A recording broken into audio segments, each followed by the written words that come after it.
Hello दोस्तों, उम्मीद है आप सभी बहुत ही अच्छे होंगे और आप सभी की प्रिपरेशन भी बहुत ही अच्छे तरीके से चल रही होगी। तो फ्रेंड्स, आज की इस वीडियो में हम लोग यूजीसी नेट फर्स्ट पेपर में एग्जाम 2023 और इसके साथ ही साथ करंट टाइम में जो आपका एग्जाम होने वाला है उसके भी पॉइंट ऑफ व्यू से 500 प्लस की हमने जो क्वेश्चन की सीरीज स्टार्ट की थी उसका आज पार्ट 15 है।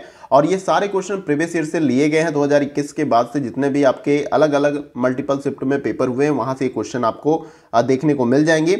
और सारे क्वेश्चन को आपको क्या करना है, प्रैक्टिस सेट की तरह अटेम्प्ट करना है। जब तक आप खुद से प्रयास नहीं करोगे क्वेश्चन को सॉल्व करने का तब तक आपको ज्यादा बेनिफिट नहीं मिलेगा। मैं तो सॉल्व करते हुए आपको करा दूंगा, लेकिन जब आप खुद से सॉल्व करते हैं तो आपका माइंड वर्क करता है, क्वेश्चन को कैसे सॉल्व करना है इस तरीके से आपका माइंड बहुत कुछ सोचने लगता है। तो खुद से प्रयास करिए, क्वेश्चन गलत हो उससे डरना नहीं है आपको। एक बार गलत होगा, दो बार गलत होगा, तीसरे बार में 100% आपका क्वेश्चन सही हो जाएगा। और ये सारा काम आपको कब करना है, एग्जाम से पहले। एग्जाम में आप करोगे तो फिर उसका आपको गलत इंपैक्ट दिखेगा, तो एग्जाम में आपको सही करना है सारा क्वेश्चन। उम्मीद है बातों को समझ पा रहे होंगे। और इसके साथ ही साथ मैंने आपको बताया था कि पेपर 1 में आपको ज़्यादा से ज़्यादा स्कोर करना है, मैक्सिमम स्कोर करना है। तो आप 2020 या 21 से लेके 2022 के बीच में जितने भी मल्टीपल शिफ्ट में आपके एग्जाम हुए हैं पेपर 1 के, उन सारे क्वेश्चन को विथ एक्सप्लेनेशन के साथ सॉल्व कर जाइए। निश्चित रूप से आपका पेपर 1 में बेहतरीन स्कोर होगा। और पेपर 2 में जो है आप अपने जो भी सिलेबस के अकॉर्डिंग जितने भी टॉपिक्स हैं, यूनिट्स हैं, उनको कवर करिए, उनके भी प्रीवियस ईयर को सॉल्व करिए। वहां भी जो है आपको फायदा मिलेगा पेपर 2 में भी, अगर प्रीवियस ईयर के क्वेश्चन को सॉल्व करते हैं। तो चलिए फ्रेंड्स, समय को जाया नहीं करते हैं, वीडियो को स्टार्ट करते हैं। बस आपको वीडियो को स्टार्टिंग से लेकर एंड तक देखना है। सारे क्वेश्चन अपने आप में बहुत ही इंपॉर्टेंट है। बहुत कम समय में इस पूरे सेशन को मैं कंप्लीट करूंगा। तो चलिए वीडियो को स्टार्ट। पहला क्वेश्चन आपके स्क्रीन पे यहां पर है 231 यानी कि 231, क्योंकि पिछले वीडियो में हमने 230 तक क्वेश्चन को कवर किया था और आज की इस वीडियो में हम 231 से क्वेश्चन को कवर करेंगे। और ये क्वेश्चन आपका एलआर यानी कि लॉजिकल रीजनिंग से ये लिया गया है, जैसे कि आप पढ़ पा रहे होंगे। पढ़ना है और आपको जवाब देना है। देखिए, इस क्वेश्चन में पूछा क्या जा रहा है कि अधोलिखित कथन में कौन सा हेत्वाभास लागू होता है। तो यहाँ पर एक स्टेटमेंट्स दिया गया और पूछा जा रहा है कि कौन सा हेत्वाभास लागू होता है, यानी कि तर्क दोष। हेत्वाभास का मतलब मैंने आपको पहले भी बता रखा है।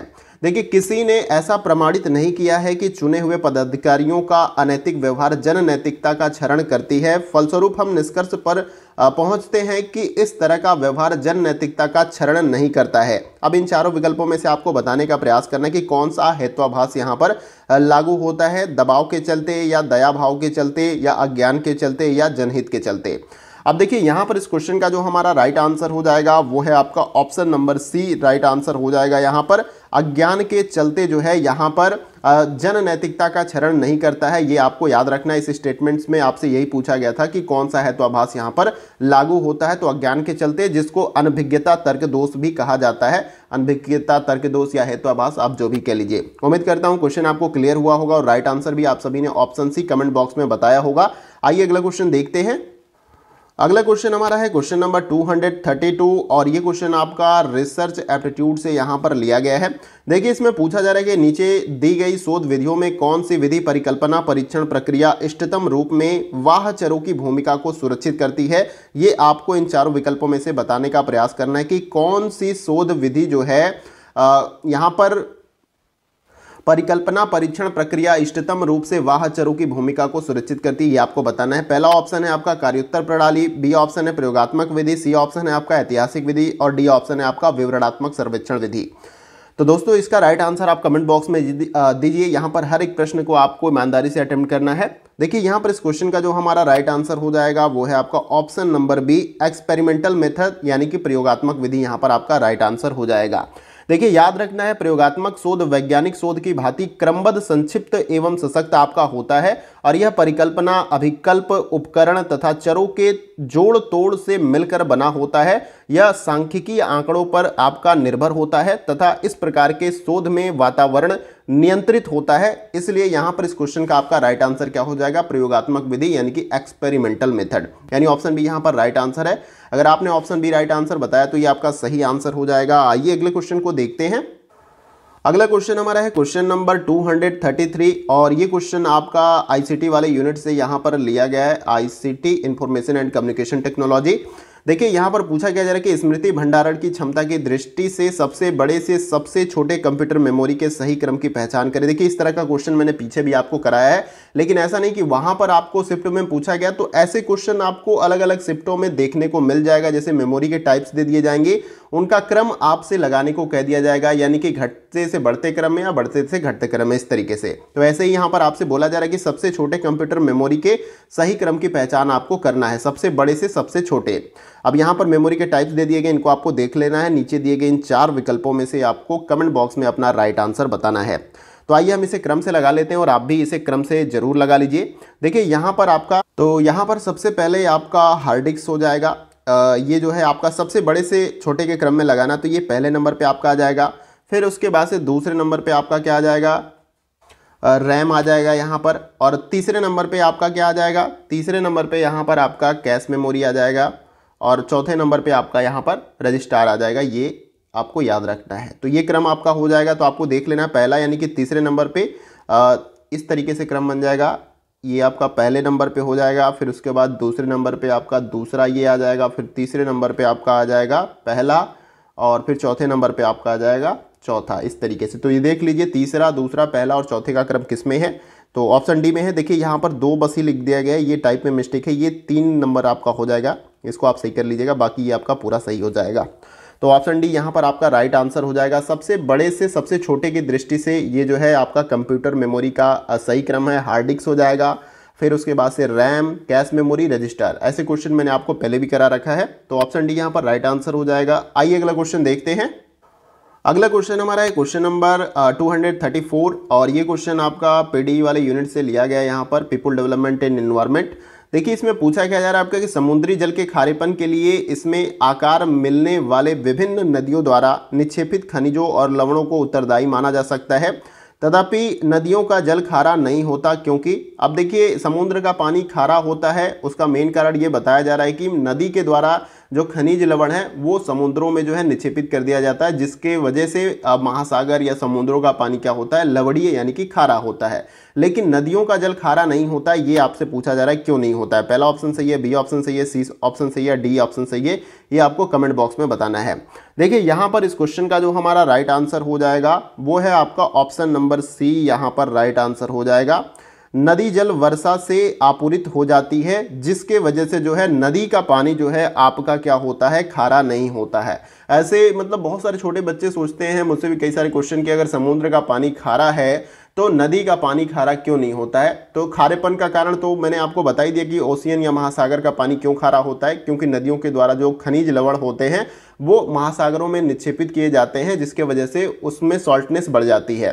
लेकिन जो नदी का पानी होता है वो वर्षा से आपूरित होता है, यानी कि बारिश के पानी से या ग्लेशियर से, जिसके वजह से उसमें लवणता की मात्रा नहीं होती है। ये आपका यहाँ पर राइट आंसर हो जाएगा ऑप्शन नंबर सी। उम्मीद है कि आप समझ पा रहे होंगे, और कोई भी डाउट होगा, नहीं समझ में आएगा तो भी आप कमेंट बॉक्स में मुझे बता सकते हैं। आइए अगला क्वेश्चन देखते हैं। अगला क्वेश्चन हमारा है क्वेश्चन नंबर 235। ये क्वेश्चन है और टीचिंग एप्टीट्यूड से ये क्वेश्चन आपका लिया गया है। पूछा जा रहा है कि निरंतर पेशागत विकास और आत्मोत्कर्ष के लिए प्रत्येक शिक्षक को प्रति वर्ष न्यूनतम कितने घंटे व्यतीत करने चाहिए, ये आपको यहाँ पर इन चारों विकल्पों में से बताने का प्रयास करना है। तो देखिए दोस्तों, यहाँ पर इस क्वेश्चन का जो हमारा राइट आंसर हो जाएगा वो है आपका ऑप्शन नंबर डी, यहाँ पर राइट आंसर हो जाएगा 50 घंटे। ये क्वेश्चन आपको इंग्लिश में भी समझ में आ जाएगा, ऐसे शुद्ध हिंदी यहाँ पर लिखा गया तो आपको क्लियर नहीं हो रहा है। तो बेसिकली इस क्वेश्चन में यही पूछा जा रहा है कि for continuous professional development and self improvement every teacher is supported to at least devote how many hours every years. तो यहाँ पर जो है निरंतर पेशागत विकास और आत्मोत्कर्ष के लिए प्रत्येक शिक्षक को प्रति वर्ष न्यूनतम कितने घंटे व्यतीत करने चाहिए, तो 50 घंटे, ये आपको याद रखना है। तो यहाँ पर ये आपका राइट आंसर हो जाएगा ऑप्शन नंबर डी। आइए अगला क्वेश्चन देखते हैं। अगला क्वेश्चन हमारा है क्वेश्चन नंबर 236, और ये क्वेश्चन आपका टीचिंग एप्टीट्यूड से यहाँ पर लिया गया है।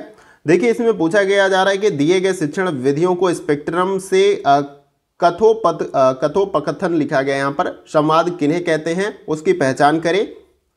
इंग्लिश में इसका मतलब आपका होता है identify from the following spectrum of teaching method which are called dialogic. ठीक है, तो यहाँ पर जो है आपको इसकी पहचान करना है। यहाँ पर ये आपका दिया गया और नीचे दिए गए इन 4 विकल्पों में से आपको अपना राइट आंसर कमेंट बॉक्स में बताने का प्रयास करना है। तो यहाँ पर इस क्वेश्चन का जो हमारा राइट आंसर हो जाएगा वो एक आपका दूसरा यहाँ पर हो जाएगा और यहाँ पर तीसरा, यानी कि अनुशिक्षण एवं व्यक्ति अध्ययन और सामूहिक चर्चा एवं अन्योन क्रिया प्रस्तुत, ये जो है आपका यहाँ पर राइट हो जाएगा। तो आपका ऑप्शन सी इस क्वेश्चन का हमारा राइट आंसर हो जाएगा। याद रखना है, अनुशिक्षण एवं व्यक्ति अध्ययन तथा सामूहिक चर्चा एवं अन्योन क्रिया प्रस्तुति को शिक्षण की विधियों के स्पेक्ट्रम से जो है कथोपकथन यानी संवाद कहते हैं। स्पेक्ट्रम से यहाँ पर शुद्ध हिंदी काफी लिख दिया गया, इसकी वजह से आपको कंफ्यूज नहीं होना है। तो ऑप्शन सी यहाँ पर क्या हो जाएगा, आपका राइट आंसर हो जाएगा। आइए अगला क्वेश्चन यहाँ पर हम देखते हैं। देखिए क्वेश्चन नहीं समझ में आएगा तो आप कमेंट बॉक्स में बताइएगा, ऐसे क्वेश्चन मैं और भी आगे की वीडियो में रख लूँगा ताकि और भी आपको क्लियर कर दूँ। और मैं कोशिश यही कर रहा हूँ कि वीडियो बहुत ज़्यादा लंबी ना हो, क्योंकि 10 क्वेश्चन कराना रहता है और काफ़ी ज़्यादा वीडियो लंबा होता है तो आपका ज़्यादा समय खर्च होता है। तो मैं कोशिश करूँगा कि आपका समय कम से कम खर्च हो ताकि आप उसको अच्छे तरीके से इस्तेमाल करें और अपने प्रिपरेशन पे खास तौर से मेहनत करें। आइए अगला क्वेश्चन देखते हैं। इसमें अगला क्वेश्चन हमारा है क्वेश्चन नंबर 237 और ये क्वेश्चन आपका रिसर्च एप्टीट्यूड से यहाँ पर लिया गया है। देखिए इसमें बोला क्या जा रहा है कि निम्न में से कौन वास्तविक प्रायोगिक अभिकल्पना से संबंध है, और कुछ यहाँ पर स्टेटमेंट्स दिए गए हैं आपको और नीचे दिए गए इन 4 विकल्पों में से आपको अपना क्या करना है, राइट आंसर अच्छे से कमेंट बॉक्स में बताने का प्रयास करना है। तो वीडियो को पॉज करिए, राइट आंसर अपना बताइए, क्योंकि वीडियो कंटिन्यूअस चलती रहेगी तो आपको इस तरीके से नहीं होगा। तो जैसे ही मैंने क्वेश्चन यहाँ पर शो किया, आपको बोला भी कि आप क्वेश्चन का आंसर दीजिए, तो आप वीडियो को पॉज कर लीजिए, आपके पास पर्याप्त समय होगा ताकि आप इसका सही आंसर दे पाएं। देखिए यहाँ पर इस क्वेश्चन का जो हमारा राइट आंसर होगा वो आपका एक तो दूसरा यहाँ पर हो जाएगा और एक चौथा यहाँ पर आपका हो जाएगा। कलर में चेंज कर लेता हूँ ताकि ये हाईलाइटेड हो जाए। देखिए समूहीय यादृच्छिकृत का मतलब रैंडम आपका होता है, मैंने पहले भी बता रखा है। विषय परीक्षणोत्तर अभिकल्पना, और उसके बाद से चौथा है आपका यादृच्छिकृत समूह पूर्व परीक्षणोत्तर अभिकल्पना। ये आपका दोनों क्या हो जाएगा, ये वास्तविक प्रायोगिक अभिकल्पना के संबंध में आपका सही हो जाएगा। और एक पॉइंट इसको भी याद रख लीजिएगा, इंग्लिश में हिंदी में आपको क्लियर नहीं हो रहा शायद, तो इंग्लिश में आपको क्लियर यहाँ पर हो जाएगा। तो इसको जो इंग्लिश में बोला जाता है 2 groups randomized subject post test only design, ये आपका हो जाएगा। और फिर चौथा आपका इंग्लिश में हो जाएगा randomized group pair test post test design, ये आपका हो जाएगा। तो इस तरीके से भी आपको समझ लेना है। तो ये दोनों आपका इस क्वेश्चन का स्टेटमेंट के रूप में ये क्लियर होगा, जो कि आपका किस में दिया गया, ऑप्शन नंबर सी में दिया गया, इसलिए ऑप्शन नंबर सी क्या हो जाएगा, हमारा राइट आंसर। अगर आपने option number C right answer बताया तो ये आपका सही आंसर हो जाएगा। आइए अगला क्वेश्चन देखते हैं। अगला क्वेश्चन हमारा है क्वेश्चन नंबर 238 और ये क्वेश्चन आपका कम्युनिकेशन वाले यूनिट से लिया गया है। देखिए यहाँ पर 2 कथन दिए गए हैं, दोनों को आपको पढ़ लेना है और इनको समझने के बाद देन आपको ऑप्शन ए, बी और सी, डी में से अपना आंसर देना है।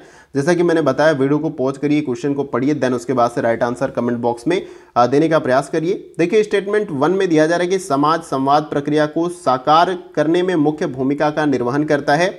कथन दूसरे में बोला जा रहा है कि संवाद समाज में नागरिक ज्ञान निर्माण के उत्पादन एवं वितरण से सीधा संबंधित आपका होता है। अब दोनों को समझना है आपको, तभी आंसर देना है, ऐसा नहीं कि ऐसे ही बस तुक्का से लगा देना है। देखिए जब आप ऐसे क्वेश्चन तुक्के पे या मतलब नहीं अगर आता है तो लास्ट में ऐसे विकल्प रखना चाहिए, ऐसे नहीं कि शुरू से ही। शुरू में जो आपको सबसे ज़्यादा राइट आंसर लगता है, मतलब राइट क्वेश्चन आप कर सकते हो, उन क्वेश्चन को अटेम्प्ट करना चाहिए। ऐसा नहीं कि वैसे क्वेश्चन को जो आपको क्लियर नहीं हो रहेंगे। देखिए क्वेश्चन आपको 3 लेवल में जो है सॉल्व करना चाहिए। सबसे पहले लेवल में मैं यहाँ पर बता देता हूँ ट्रिक, इस तरीके से आपका समय जो है टाइम मैनेजमेंट बेहतर हो जाता है। जो क्वेश्चन आपको 100% श्योर है उसको आप पहले लेवल में कर जाइए सारा, और जो नहीं आ रहा उसको स्किप करते जाइए। ऐसा नहीं कि उसे छोड़ना है, पहले राउंड में क्या करना है, जो क्वेश्चन आपको आता है वही करना है। और दूसरे राउंड में जो थोड़ा सा कंफ्यूजिंग है, मान लीजिए कि 100% में से 80% आप क्योर हो और 20% जो है आपको थोड़ा सा आपको संशय लग रहा है कि क्या आंसर हो सकता है, तो ऐसे क्वेश्चन को करो। और लास्ट में जो एकदम क्लियर नहीं है, 50-50 है, तब वो आपका तीसरे राउंड में आप उस क्वेश्चन को करो। अगर तीसरे राउंड को पहले अटेम्प्ट करते हो तो काफी ज्यादा समय आपका चला जाएगा और जो क्वेश्चन आपको आ रहा भी होगा वो भी आपसे छूट जाएगा या तो गलत हो जाएगा। तो इसलिए जो आए, क्योंकि अब तो आपके पास इतना सारा ऑप्शन मिल जाता है, डायरेक्ट आप किसी भी क्वेश्चन पे जंप कर सकते हो। ये जो है कंप्यूटर बेस्ड पे आपको इतना सारा विकल्प मिलता है, तो इससे थोड़ा सा भी घबराना नहीं है। अगर आप 50वां क्वेश्चन कर रहे हो, बीच में कोई क्वेश्चन आपको नहीं आ रहा है तो छोड़ दो उसे, 50वां क्वेश्चन आप कर लो, आ रहा है आपको तो फिर डायरेक्ट आप जंप करके उस पर चले जाओगे। तो ये 3 आप लेवल जरूर फॉलो करना, पहले जो आए पहले लेवल में, थोड़ा सा जो संशय में है दूसरे राउंड में, और तीसरे राउंड में जो आपका 50-50 है। आई होप कि आप समझ पा रहे होंगे। देखिए यहाँ पर इस क्वेश्चन का जो हमारा राइट आंसर हो जाएगा वो है आपका ऑप्शन नंबर ए, यहाँ पर आपका राइट आंसर हो जाएगा। कथन पहला और कथन दूसरा दोनों आपका यहाँ पर सही हो जाएगा। देखिए याद रखना है, समाज संवाद प्रक्रिया को साकार करने में मुख्य भूमिका का निर्वहन करता है। मतलब समाज जो है संवाद प्रक्रिया को साकार करने में मुख्य भूमिका निर्वहन करता है, और इसके साथ ही साथ संवाद जो है समाज में नागरिक ज्ञान निर्माण के उत्पादन एवं वितरण से सीधा संबंधित होता है। यानी संवाद का मतलब कम्युनिकेशन की बात की जा रही है। तो अगर कम्युनिकेशन नहीं होगा तो कैसे जो है आप समाज के साथ जुड़ाव या कनेक्टिंग आप कर पाएंगे अपने आप को। तो ये दोनों स्टेटमेंट अपने आप में सही है, इसलिए ऑप्शन ए हमारा यहाँ पर राइट आंसर हो जाएगा। आइए अगला क्वेश्चन देखते हैं। अगला क्वेश्चन हमारा है क्वेश्चन नंबर 239, और ये क्वेश्चन हमारा आईसीटी वाले यूनिट से यहाँ पर लिया गया है। और देखिए ये भी स्टेटमेंट के फॉर्म में क्वेश्चन है। दो स्टेटमेंट आपको दिए गए, दोनों को पढ़ना है और समझने के बाद आपको इन चारों विकल्पों में से अपना राइट आंसर कमेंट बॉक्स में देना है। पहला कथन दिया गया है कि 7 बीट का प्रयोग करते हुए सबसे बड़ी दशमलव संख्या 128 है। कथन दूसरे में बोला जा रहा है कि सबसे बड़ी 2 डिजिट दशमलविक संख्या को जमा करने के लिए न्यूनतम 7 बीट की आवश्यकता है। अब दोनों को आपको समझ लेना है, कंप्यूटर से संबंधित ये आपका यहाँ पर स्टेटमेंट्स आपका दिया गया है, तो दोनों को समझने के बाद आपको अपना राइट आंसर देना है। देखिए यहाँ पर इस क्वेश्चन का जो हमारा राइट आंसर हो जाएगा वो है आपका ऑप्शन नंबर डी, क्या है, राइट आंसर हो जाएगा। कथन पहला आपका सत्य हो जाएगा, लेकिन कथन दूसरा आपका यहाँ पर गलत हो जाएगा। तो याद रखना है आपको 7 बीट का प्रयोग करते हुए सबसे बड़ी दशमलव संख्या 128 होती है। उम्मीद है कि आप सभी ने राइट आंसर कमेंट बॉक्स में ऑप्शन डी यहाँ पर बताया होगा। आइए अगला क्वेश्चन देखते हैं। अगला क्वेश्चन हमारा है क्वेश्चन नंबर 240, और ये क्वेश्चन आपका पीडी यानी कि पीपुल डेवलपमेंट एंड इन्वायरमेंट वाले यूनिट से यहाँ पर लिया गया है। अब देखिए पूछा क्या जा रहा है कि ओजोन परत को ओजोन छिद्र में परिवर्तित होने के लिए ओजोन का संघनन होना चाहिए, ये आपसे बोला जा रहा है। ये आपका ओजोन लेयर की जो सघनता है उसके मेजरमेंट के लिए जो है उसकी इकाई दी गई है, और बोला क्या जा रहा है आपसे कि ओजोन परत को ओजोन छिद्र में परिवर्तित होने के लिए ओजोन का संघनन कितना होना चाहिए, ये आपको बताना है। ऑप्शन ए सही है या बी सही है, सी सही है या डी सही है, ये आपको कमेंट बॉक्स में बताना है। देखिए यहाँ पर इस क्वेश्चन का जो हमारा राइट आंसर हो जाएगा वो है आपका option number A, right answer हो जाएगा। 220 डॉप्सन इकाई, यानी डॉप्सन में जो है ओजोन की परत की मोटाई को जो है हम क्या करते हैं, मेजर करते हैं। हर चीज़ को मेजर करने की अपनी एक यूनिट होती है, जैसे कि लिक्विड चीज़ को हम मेजर करते हैं लीटर में, और वजन वाली चीज़ जो होते हैं उनको केजी या ग्राम में इस तरीके से मेजर करते हैं। तो इसी प्रकार से जो है आपकी ओजोन लेयर की मोटाई या सघनता के जो मेजरमेंट होता है डॉप्सन की इकाई में किया जाता है, याद रखना है। तो यहाँ पर ऑप्शन ए क्या है हमारा राइट आंसर हो जाएगा। और ओजोन के बारे में आपको बहुत सारा जानकारी पहले से भी मैंने बता रखी है। ओजोन जो है एक वायुमंडल की हमारी परत है जो सूर्य से निकलने वाली अल्ट्रा वायलेट रेज यानी कि पराबैंगनी किरणों को धरती पर आने से रोकती है, और वो किरणें अगर धरती पर आती हैं तो आपके त्वचा से संपर्क में आने के बाद आपको त्वचा संबंधी कैंसर देखने को मिल जाएगा, यानी स्किन संबंधित बहुत सारे प्रॉब्लम देखने को मिल जाएगी, और टेम्परेचर में भी इंक्रीजमेंट आपको देखने को मिल सकता है। तो बहुत सारी प्रॉब्लम हो सकती है अगर ओजोन लेयर जो है कम होने लगी, यानी उसकी सघनता। तो यहाँ पर आपका ऑप्शन ए क्या हो जाएगा, राइट आंसर हो जाएगा। अगर आपने ऑप्शन ए राइट आंसर बताया तो ये आपका सही आंसर हो जाएगा।